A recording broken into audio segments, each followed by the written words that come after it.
jd1noticias.com. A notícia no seu celular. Continuando a sabatina com os pré-candidatos ao governo de Mato Grosso do Sul, o JD1 TV de hoje recebe o deputado estadual Capitão Contar, que disputará o cargo pelo partido PRTB. Pré-candidato, bem-vindo aos nossos estúdios. E para iniciar, por que ser governador? Obrigado pela oportunidade, Tainara, de estar aqui no JD1. O Mato Grosso do Sul, ele não pode destoar das mudanças que estão acontecendo no nosso Brasil. A eleição do presidente Bolsonaro em 2018 rompeu muitas barreiras e o nosso estado precisa andar na mesma linha. E eu, depois de eleito deputado estadual e pude ter o contato com os problemas que o nosso estado tem, eu tenho absoluta certeza que Mato Grosso do Sul precisa renovar. E eu concordo com a alternância de poder que tanto as pessoas pedem. Então nós não podemos deixar que os mesmos grupos políticos se perpetuem no poder. Essa vontade por mudança é muito latente na vida e no dia a dia do sul-mato-grossense. E por que o eleitor deve achar o senhor melhor que os seus concorrentes? Olha, nós temos que ver se o candidato ele vai ser melhor para quem. Eu vou agora dizer sobre a minha pessoa. Se for para os grupos políticos, se for para aqueles que estão acostumados a mamar nas tetas do governo, naqueles sanguessugas, acostumados com corrupção, eu serei o pior candidato para eles.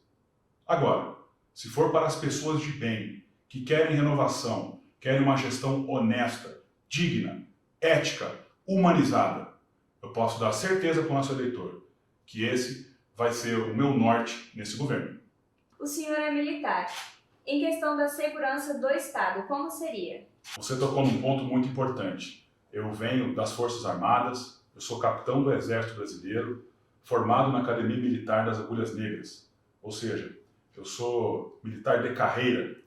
E dentro da segurança pública, em especial aqui no nosso estado, nós temos enormes desafios. Temos sim a questão da valorização dos nossos profissionais de segurança pública. Temos aí também os problemas das instalações, da qualidade dos materiais dos nossos policiais, o poder de fogo. Tudo isso tem que ser melhorado, investido e colocado como prioridade na questão da pasta de segurança pública. Mas existe um outro problema, Tainara, que é importante que a gente coloque também à mesa, que é a questão do desenvolvimento nas regiões de fronteiras. Mato Grosso do Sul tem mais de 1.500 quilômetros de fronteira com 2 países, conhecidamente por crimes transnacionais que acontecem em nossas fronteiras. Então, a partir do momento que você faz uma política pública voltada para o desenvolvimento dessas regiões, dando uma educação de qualidade, trazendo desenvolvimento, gerando empregos, uma vida digna, você acaba afastando o jovem, aqueles que não têm essa oportunidade, das mãos do crime. Então é um trabalho conjunto entre você preparar bem e empregar bem as suas tropas, mas também trazer um desenvolvimento para aquela região, para que o crime não tenha vez. Fora isso, acho importantíssimo também uma integração com as Forças Armadas na questão da inteligência, das informações, esse intercâmbio de informações também com as polícias dos países vizinhos, com as polícias dos estados vizinhos. Nós fazemos fronteira com 2 países e divisa com mais 5 estados. Então todos os crimes que acontecem entre essas relações, eles têm que ter continuidade. Então para isso que tem que haver uma integração entre todas as forças de segurança pública para que a gente possa dar passos largos para resolver os problemas de segurança pública de Mato Grosso do Sul. Politicamente, ser o preferido por uma parte do bolsonarismo não seria um limitador de chances para ganhar a eleição? Não, não acho. Hoje as pessoas querem mudança. Não é só o bolsonarista que quer mudança. Nós vivemos no nosso Brasil uma luta entre o certo e o errado, o bem e o mal. O bolsonarista, ele representa aquilo que o presidente representa, as bandeiras dele, enfrentamento à corrupção. É uma pessoa honesta, uma pessoa que está brigando pelo nosso país, que tem pulso firme. O presidente é a grande mola propulsora que fez com que o brasileiro acordasse e pudesse ganhar uma maturidade na política. Hoje, o eleitor ele sabe o papel de um senador, de um deputado federal, ele acompanha as votações no Congresso, Hoje a gente sabe quem são os ministros do STF, por exemplo. Então tudo isso é muito dinâmico. E essa mudança de perfil, de amadurecimento político, fez com que o eleitor, e agora nesse ano de 2022 ainda mais, vai ter muito mais critério na hora de escolher os seus representantes. O Fundersul hoje financia um grande programa de infraestrutura. Isso seria continuado? O grande problema do Fundersul, e é uma pauta que eu defendi muito durante esses anos na Assembleia Legislativa, cobrando transparência, cobrando que esses recursos fossem realmente empregados na ponta da linha. O grande problema é como esse recurso é usado. Então, um recurso majoritariamente arrecadado pelo agronegócio brasileiro, teve, digo, sul-mato-grossense, teve um aumento expressivo no governo do PSDB. Nós tivemos manifestações importantes na Assembleia Legislativa, oriundas do setor do agronegócio. Então, o agro do Mato Grosso do Sul se viu muito prejudicado, não só pelo aumento da alíquota do Fundersul, que pesou demais no bolso do produtor rural. Sobretudo, o que é preocupante é onde esse recurso foi empregado. Por que ainda temos tantas pontes caídas em péssimas condições, estradas que não permitem o escoamento da produção agrícola? Quantos produtores de leite e da agricultura familiar que nós temos, que vem uma dificuldade imensa em poder transitar o seu produto, estradas de péssima qualidade. Também temos aí questão de energia elétrica, que não é um serviço ainda muito deficitário, sinal de internet, sinal de celular nas propriedades rurais. Então, todos esses problemas que impactam diretamente no agronegócio, o Fundersul é um deles. O problema, além da falta de transparência, e eu briguei muito, e quem está escutando essa entrevista sabe, é a dúvida que paira sobre onde esses recursos estão sendo empregados. Será que o recurso arrecadado no agro não está sendo usado politicamente nas cidades, onde tem voto? É isso que a gente mais escuta. Então a questão do Fundersul, você me perguntou se ele vai ter a continuidade. O Estado tem que ter um equilíbrio fiscal, um equilíbrio tributário, para que os serviços públicos continuem funcionando. O problema do Fundersul é que o seu objetivo principal, quando a lei foi criada, é para a manutenção de estradas e rodovias. E essa lei foi sendo alterada ao longo dos anos e dos governos. E hoje ela acaba atendendo mais politicamente um prefeito e um governador do que realmente a sua finalidade principal no início. Eu quero poder que o nosso Estado tenha uma condição financeira para que a gente consiga reduzir impostos, inclusive o Fundersul. Que experiência em gestão o senhor teria para mostrar ao eleitorado? Eu entendo que, mais do que um gestor, o Mato Grosso do Sul precisa de alguém que tenha liderança, que tenha a condição de nomear um secretariado capaz, um secretariado técnico e não político. Eu venho das Forças Armadas, prestei concurso público, fui gestor público nas Forças Armadas. A minha especialização é intendência. Então já mexi com contratos, licitações, gestão financeira, dos recursos que vêm para as Forças Armadas, para os quartéis, e fora a gestão de pessoas também que o militar tem aí nas suas bases. Então fica muito evidente que não adianta você ter o melhor gestor do mundo se ele não tiver honestidade, se ele não tiver critério e, sobretudo, independência para poder fazer a sua gestão.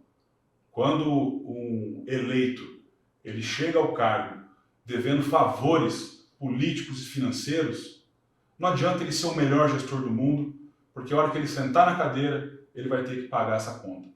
E é essa a garantia que eu dou para o nosso eleitor, que eu chegarei lá sem dever favores políticos, sem dever dinheiro para grandes empreiteiras, grandes frigoríficos, e isso vai dar condição para que eu consiga nomear tecnicamente a melhor equipe possível para fazer a gestão do nosso Estado. Iniciando a rodada de participações, o jornalista Marcos Faria, do programa Tribuna Livre, enviou uma pergunta.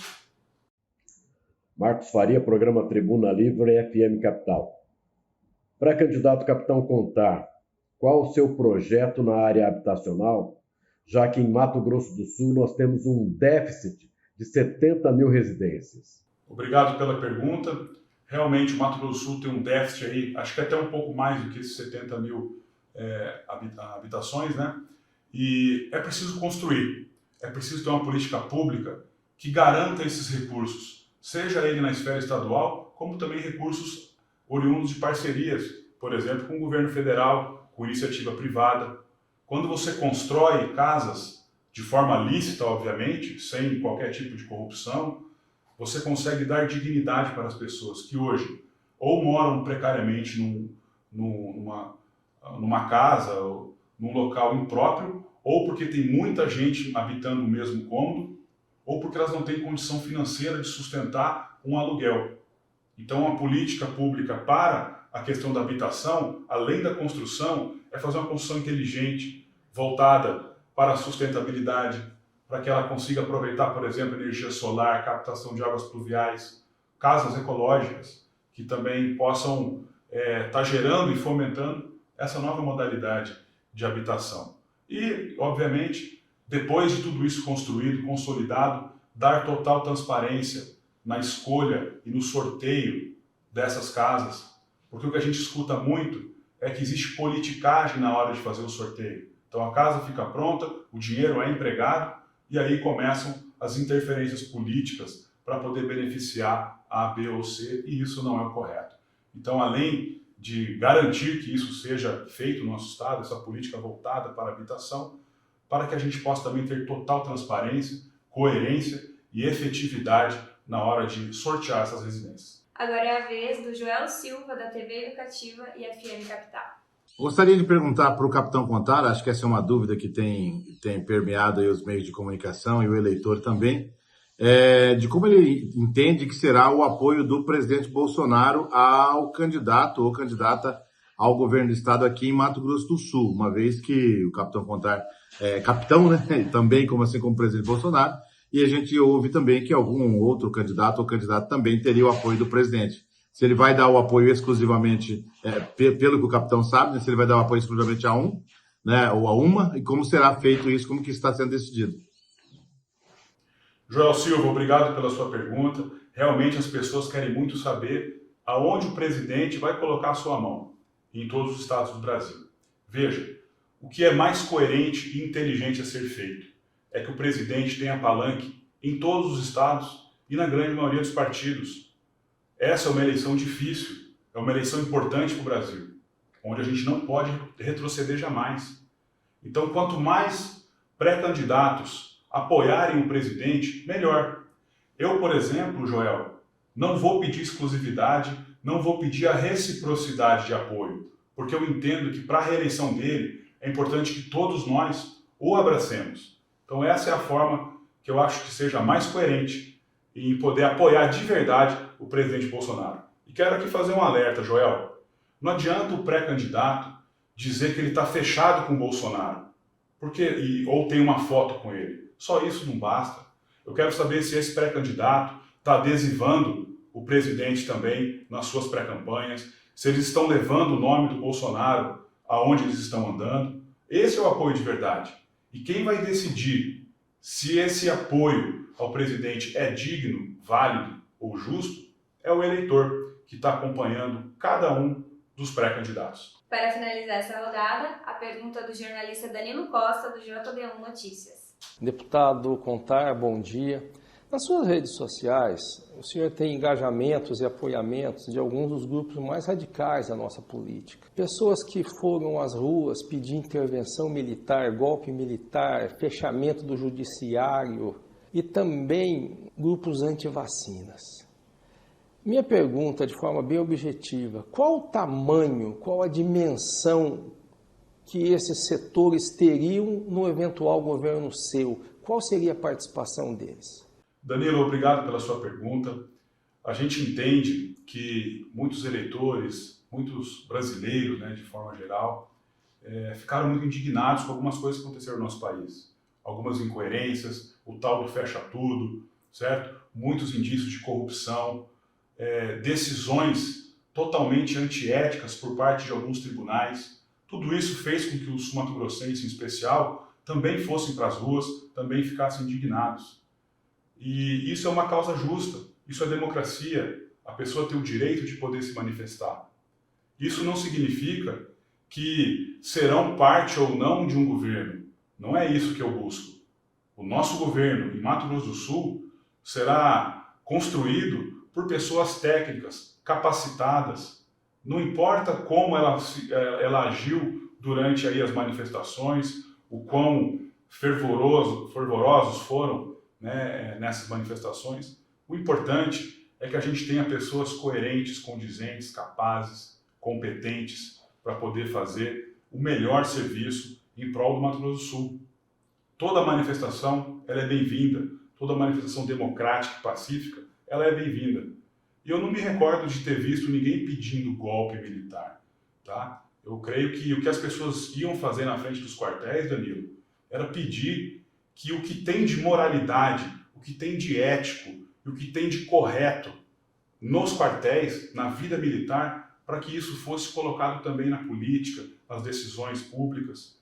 Então, acho que tudo isso fez com que a gente tivesse um cenário de amadurecimento político no nosso país, e hoje a gente vê o peso disso. A gente vê as pessoas cobrando os seus parlamentares, colocando realmente dedo na ferida, e isso é importante para essa maturidade. Agradeço a sua pergunta e pode ter certeza, Danilo, que chegando lá, as pessoas de bem, as pessoas que têm assertividade, competência, vão poder contribuir muito para o nosso Mato Grosso do Sul. Deputado, quero agradecer a sua participação, sua disponibilidade e para encerrar, o senhor pode deixar as considerações finais. Tainara, eu que agradeço mais uma vez ter essa oportunidade de nos comunicar e nos apresentar aí para os nossos possíveis eleitores, desejar que o Mato Grosso do Sul e o Brasil tenham eleições limpas, que a gente consiga eleger as melhores pessoas para cuidar das nossas vidas. A gente espera, tanto do presidente, e ele já aprovou isso tudo, mas também dos outros cargos, Senado, Câmara Federal, governo, deputados estaduais, da importância que tem um parlamento forte, um parlamento coerente, condizente, que consiga realmente brigar pelas pessoas, com honestidade, com transparência, com assertividade.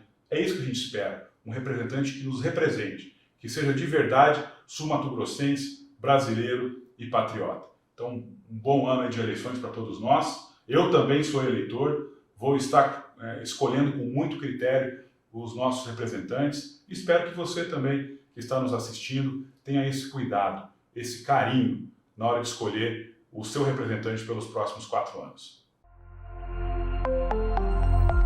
D1Notícias.com, a notícia no seu celular.